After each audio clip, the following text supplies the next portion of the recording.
यदि तपाईहरु पनि कन्टेन्ट क्रिएटर हुनुहुन्छ, कन्टेन्ट क्रिएटरको मतलब युट्युबमा भिडियो बनाउनुहुन्छ भने चाहिँ युट्युबमा एउटा नयाँ यस्तो फिचर आएको छ जुन फिचरले तपाईको भिडियोलाई भाइरल गराउन सक्छ र तपाईको च्यानल बुस्ट गर्नमा एकदमै मद्दत गर्छ। त्यो फिचरको बारेमा मैले तपाईहरुलाई आजको यो भिडियोमा बताउन गइरहेको छु।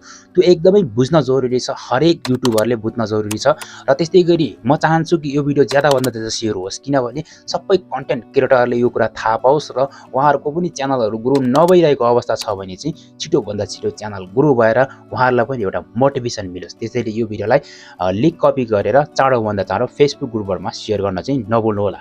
अब सदाको चाहिँ तपाईहरु यदि यो भिडियोलाई लाइक गर्नु भएको छैन लाइक गर्नुस्, त्यसैगरी च्यानललाई सब्स्क्राइब गर्नु भएको छैन भने डेफिनेटली च्यानललाई सब्स्क्राइब गर्नुस् किनभने यहाँ अब चाहिँ यो भन्दा धमाकेदार कन्टेन्टहरु आइ नै रहनेछ। अब लागौं भिडियो सुरुवात गर्नतर्फ। अब साथीहरु युट्युबले विभिन्न नयाँ अपडेटहरु ल्याइरहने रहन्छ र कहिलेकाहीँ कन्टेन्ट क्रिएटरको हकमा भनेदेखि कहिलेकाहीँ चाहिँ भ्युअरहरुको हकमा एकदमै राम्रो भन्दा राम्रो कन्टेन्टहरु अथवा अपडेटहरु लिएर आइरहेको हुन्छ। जुन अपडेट अन्तर्गत चाहिँ अहिले एउटा राम्रो अपडेट लिएर आएको छ त्यो चाहिँ विशेष गरी कन्टेन्ट क्रिएटरको लागि फोकस गरेर लिएर आएको छ। त्यो कन्टेन्ट क्रिएटरको लागि फोकस गरिकन लिएर आएको अपडेट चाहिँ विशेष गरी सर्ट क्रिएटरहरुको लागि लक्षित गरेर लिएर आएको। जस्तै अब तपाईहरु लङ भिडियो क्याटेगोरीमा भिडियो बनाउनुहुन्छ भने पनि तपाईहरुले त्यो जुन सर्ट भिडियो क्रिएट गरेर तपाईहरुले ज्यादा भन्दा ज्यादा भ्युज गेन गर्न सक्नुहुनेछ। अब भ्युज गेन गर्ने तरिका चाहिँ म तपाईलाई बताउँछु। जस्तै तपाईहरुले नर्मली त यहाँनिर मैले तपाईलाई स्क्रिन राखेको छु, स्क्रिन राखेको जस्तै गरी तपाईहरुले यहाँ जे कुराहरु भन्छु त्यस्तै गरी तपाईले एप्लाई गर्नु होला। जस्तै तपाईहरु नर्मली त भिडियो अपलोड गर्नका लागि के गर्नुपर्छ तपाईलाई थाहा नै छ। युट्युब एप्लिकेसनलाई यसरी ओपन गर्ने, ओपन गरिसकेपछि यहाँनिर एउटा प्लसको आइकन देखिन्छ तलमुनि, त्यो प्लसको आइकनमा क्लिक गरिदिने है। त्यसपछि तपाईले त्यहाँबाट नर्मली त भिडियोहरु अपलोड गर्न सकिन्छ, त्यो तपाईलाई थाहा नै छ। अब साथीहरु के हुन्छ भन्दाखेरि अब तपाईलाई प्राय कमै जनाले चिन्नुहुन्छ होला र कमै जनाले तपाईलाई हेर्नु पनि हुन्छ होला। यो अवस्थामा के हुन्छ भन्दाखेरि तपाईहरुले के गर्न सकिन्छ भने तपाई विभिन्न टाइममा तपाईले यहाँ एउटा सर्टको बटन त देखिहाल्नुहुन्छ युट्युबमा, त्यो सर्टको बटनमा तपाईले क्लिक गरिसकेपछि विभिन्न सर्टहरु तपाईहरु मार्फत रिकमेन्ड भएर आउँछ।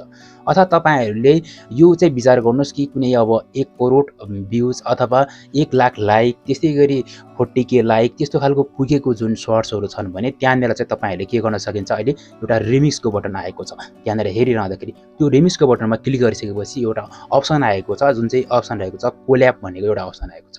त्यो कोल्याब भन्ने अप्सनमा क्लिक गरिसकेपछि त्यो सर्ट भिडियो चाहिँ तपाईले त्यहाँनेर तपाईले चाहिँ के गर्न सकिन्छ, रियाक्ट गर्न सकिन्छ र त्यो सर्ट भिडियो दुईटै सर्ट भिडियो एड हुन्छ। जस्तै अब तपाईले बनाएको सर्ट पनि त्यसैमा एड हुन्छ र त्यस्तै गरी तपाईले देखाउन चाहेको व्यक्तिको सर्ट पनि त्यसैमा एड हुन्छ। अर्थात सिधा कुरा के हो भन्दाखेरि तपाईले चाहिँ त्यहाँबाट भ्युज गेन गर्न सक्ने 100% चान्सेस हुन्छ। किन भन्दाखेरि तपाईले दिएको रियाक्सन र त्यो जुन मेन बनाउने सर्ट क्रिएटरको रियाक्सनले चाहिँ भ्युज ज्यादा भन्दा ज्यादा आउने सम्भावना सबभन्दा ज्यादा हुन्छ। र कोल्याब फिचर गर्नका लागि एकदमै सजिलो छ, एकदमै सजिलो तरिकाले तपाईले कोल्याब गर्न सकिन्छ। यसमा चाहिँ एउटा तपाईले डोन्ट फर्गेट बिर्सनै नहुने कुरा चाहिँ के हो भन्दाखेरि तपाईले चाहिँ यहाँनिर एउटा माइकको अप्सन दिएको हुन्छ, त्यो माइकको अप्सनलाई तपाईले यदि कोल्याब गरेर भिडियो रेकर्ड गर्दै हुनुहुन्छ भने त्यसो चाहिँ अफ गर्नुहोस्।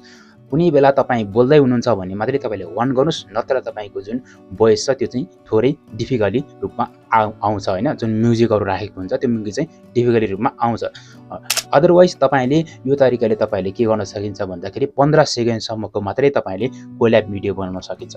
अब मान्छेलाई इम्प्रेसन भर्नको लागि तपाईहरुले थाहा नै छ first impression is last impression, अर्थात मान्छेलाई इम्प्रेसन पार्ने एउटै झलकमा तपाईले इम्प्रेसन भर्न सक्नुहुनेछ। यो अवस्थामा त अब 15 सेकेन्ड त तपाईहरुलाई काफी नै भयो। तपाईहरुले भिडियो अनुसारको रियाक्सन र भिडियो अनुसारको रियाक्सन दिइसकेपछि तपाईले त्यो भिडियोमा विभिन्न टाइटलहरु लगाउनुहोस् कि तपाईहरुले रिलेटेड कुनै पनि तपाईले त्यहाँनेर कस्तो खालको भिडियो बनाउनु भएको छ। जस्तै डान्सिङ रिलेटेड कोल्याब गर्नु भएको छ भने तपाईले डान्सिङ रिलेटेड तपाईले टाइटलहरु लेख्न सक्नुहुनेछ र तपाईले थोरै मात्र तपाईले ह्याशट्याग लगाउन सक्नुहुन्छ। जस्तै ह्याशट्याग सर्ट्स, ह्याशट्याग नेपाली सर्ट्स त्यस्तो खालको तपाईले जस्तै तपाईले चाहिँ त्यहाँनेर ह्याशट्याग पनि भिडियोमा लगाउनु पर्छ। त्यसपछि के हुन्छ भन्दाखेरि तपाईको भिडियो रिकमेन्ड लिस्टमा जानेछ। रिकमेन्ड लिस्टमा गइसकेपछि के हुन्छ भन्दाखेरि त्यहाँबाट क्लिक गरेर भ्युज आउने र त्यस्तै गरी सर्ट्स फिचरबाट जुन चाहिँ स्क्रोलको माध्यम छ स्क्रोलबाट पनि तपाईको भ्युज ज्यादा भन्दा ज्यादा आउने सम्भावना हुन्छ। आई होप यो तरिकाले तपाईले आज भोलि एकदमै च्यानललाई ग्रो गर्न सक्नुहुनेछ। यो फिचर चाहिँ अहिले चाहिँ युट्युबमा धमाधमी धेरै क्रिएटरहरुले फलो गरिरहेको छ। तपाईहरुले फलो गर्नु भएको थिएन होला, अब भने तपाईले मजाले फलो गरेर भ्युज बढाउन सक्नुहुनेछ। अब मेरै कुरा गर्नु पर्दाखेरि यहाँनिर तपाईहरुले पछाडिपट्टि यहाँनिर सर्टहरु देख्नुहुन्छ, जुन सर्ट्सहरु चाहिँ मैले कोल्याब फिचरद्वारा लिएर आएको भ्युजको आधारमा आएको चीजहरु हुन्, जुन चाहिँ तपाईहरुले देखि नै हाल्नु भएको छ। सो आई होप तपाईहरुले पनि यो तरिकाले जुन युट्युबमा आएको यो अपडेट अथवा यो फिचरको माध्यमद्वारा तपाईले युट्युबमा तपाईको च्यानलमा भ्युज बढाउन सक्नुहुनेछ। आई होप आजको यो भिडियो यहाँलाई राम्रो लाग्यो होला। भिडियोलाई लाइक त गरिहाल्नु भयो र च्यानललाई पनि तपाईले सब्स्क्राइब गरेर राख्नु भएको छ होला। सो भिडियोलाई अन्तिमसम्म हेरिदिनु भयो, तपाईको अमूल्य समय दिनुभयो, त्यसको लागि धेरै धेरै धन्यवाद। आजलाई भने यति नै हवस् त।